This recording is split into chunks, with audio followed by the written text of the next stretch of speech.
بسم اللہ الرحمن الرحیم۔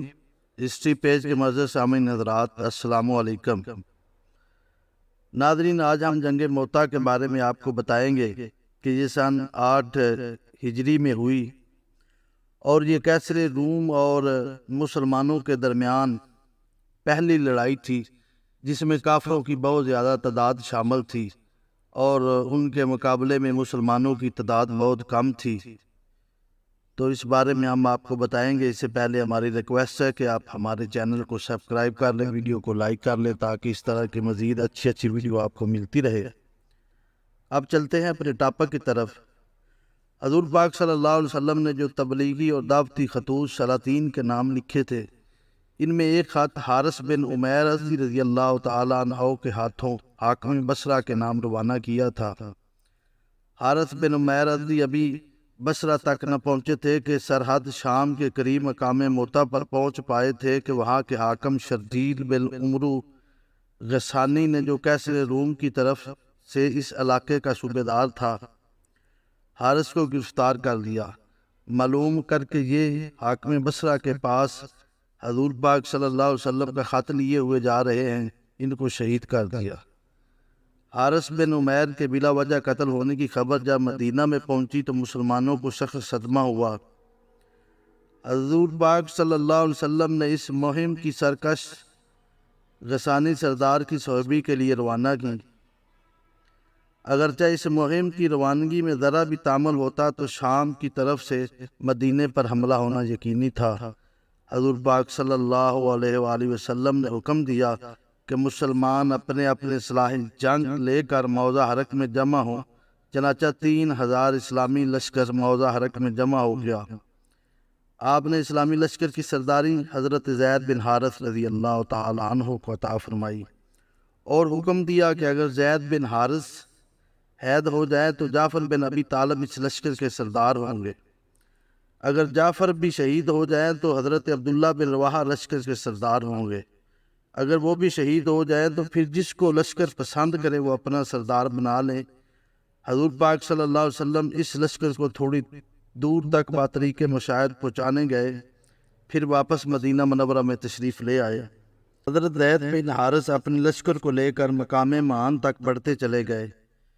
مقام معان میں پہنچ کر یہ خبر ملی کہ حاکم موتا شرجیل بن عمرو نے مسلمانوں کے مقابلے میں 1,00,000 جرار فوج فراہم کر رکھی ہے۔ 1,00,000 فوج کے ساتھ موتا سے تھوڑی دور پیچھے وادی بلقاء میں خود کیسر روم خیمہ زن ہے۔ اس خبر کو سن کر اسلامی لشکر میں اثار و فکر نمایاں ہوئے۔ مسلمان 2 دن تک مان میں ٹھہرے رہے اور باہم مشورہ ہوتا رہا کہ حضور پاک صلی اللہ علیہ وسلم کو خط لکھا جائے، آپ کے حکم اور امداد کا انتظار کیا جائے۔ ابھی کوئی خاص رائے قائم نہ ہوئی تھی کہ حضرت عبداللہ بن رواحہ رضی اللہ تعالی عنہ نے بلند آواز سے لوگوں کو اپنی طرف مخاطب کر کے کہا کہ تم لوگ شہادت کی جستجو سے نکلے ہو۔ کفار سے ہم گنتی یعنی اعداد و شمار قوت کے ذریعے نہیں لڑتے، بلکہ ہم اس دین کے ذریعے لڑتے ہیں جس سے اللہ نے ہم کو مشرف کیا۔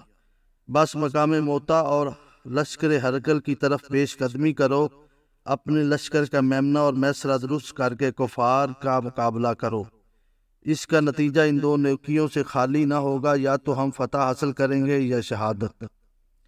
حضرت عبداللہ بن رواحہ کا یہ بہادرانہ کلام سن کر حضرت زید بن حارث رضی اللہ تعالیٰ عنہ ایک ہاتھ میں نیزہ اور دوسرے ہاتھ میں جھنڈا لے کر اٹھ کھڑے ہوئے۔ تمام مسلمانوں میں جوش و شہادت کا شوق نظر آ رہا تھا۔ لشکر اسلام آن سے روانہ ہوا۔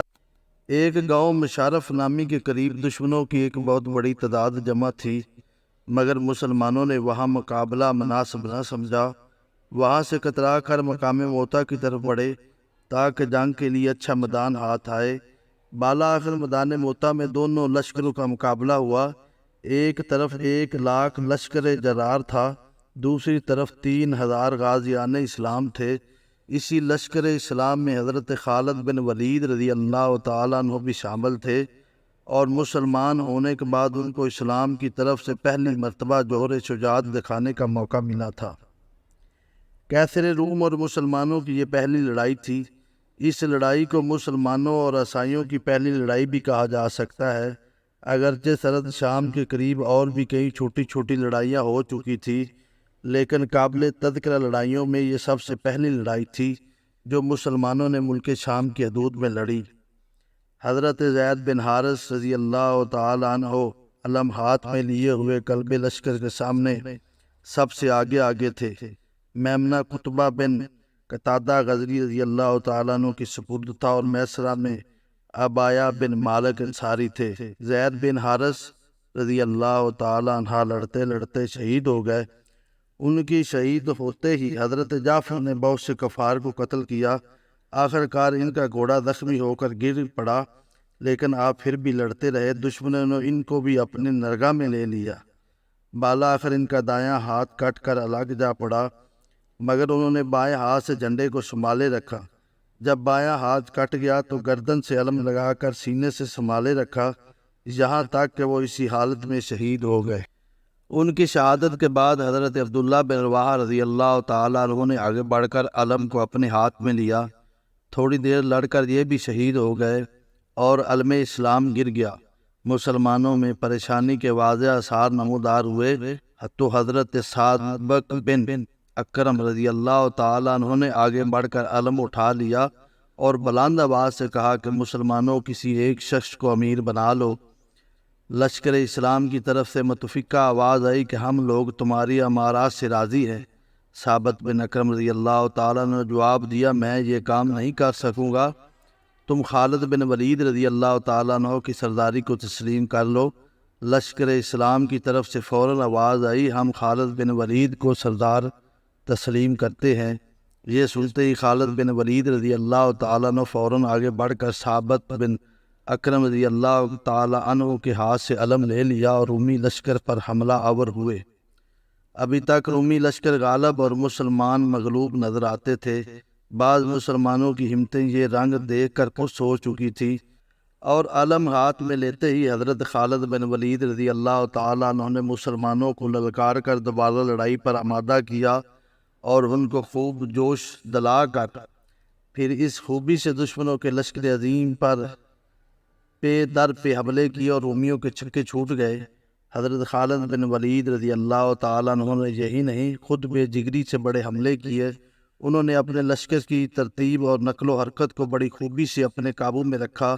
انہوں نے کبھی میسرہ کو آگے بڑھایا اور کبھی میمنہ کو پیچھے اٹھا کر خود بھی حملہ آور ہوتے رہے اور اپنے لشکر کے مختلف حصوں سے دشمنوں کو مضروب کرتے رہے۔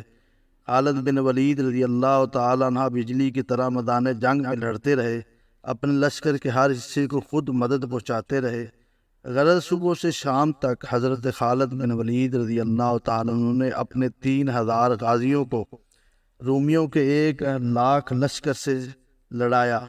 شام ہونے کو آئی تو رومیوں نے مسلمانوں کے مقابلے میں راہ فرار اختیار کی اور وہ بھاگ نکلے۔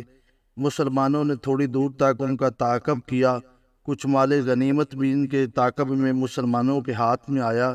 اس لڑائی میں کل 12 صحابی لشکر اسلام سے شہید ہوئے اور کفار کے مقتولوں کی صحیح تعداد معلوم نہ ہو سکی۔